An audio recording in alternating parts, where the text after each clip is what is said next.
Alright guys, so I'm back home and wanted to talk more about today's other diagnosis, inappropriate sinus tachycardia. Gotta say guys,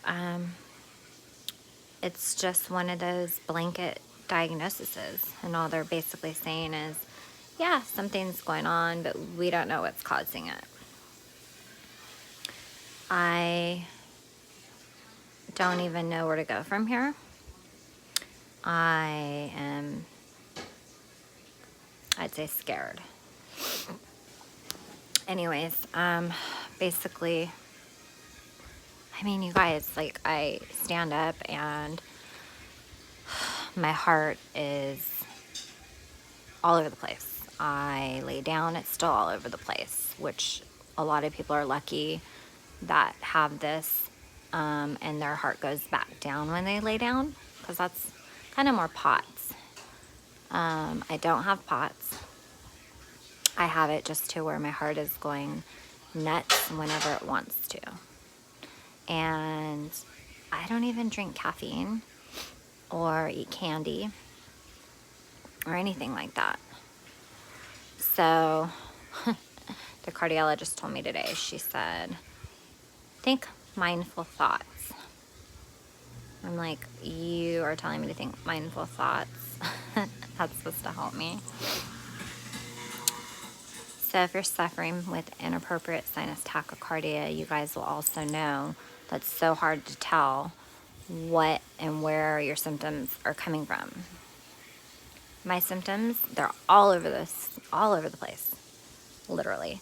So, like I told you guys in one of my other videos, I have like winded feeling or shortness of breath. Well, it can come from my beta blocker.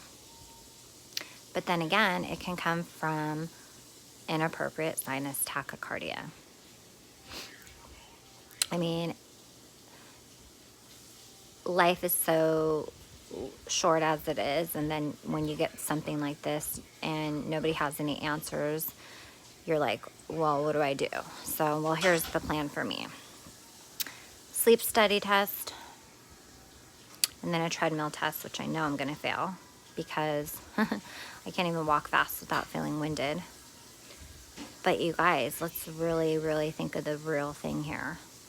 Some of you I see with oxygen pulse things on your hand all day long, and you're watching your pulse.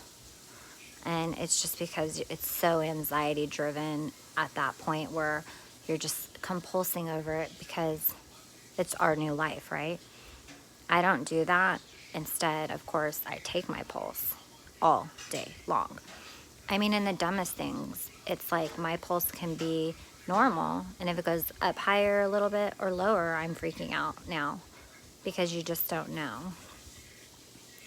So, is there anybody on here that's made any lifestyle changes? Because I know I have, and still, I'm still with the same issues.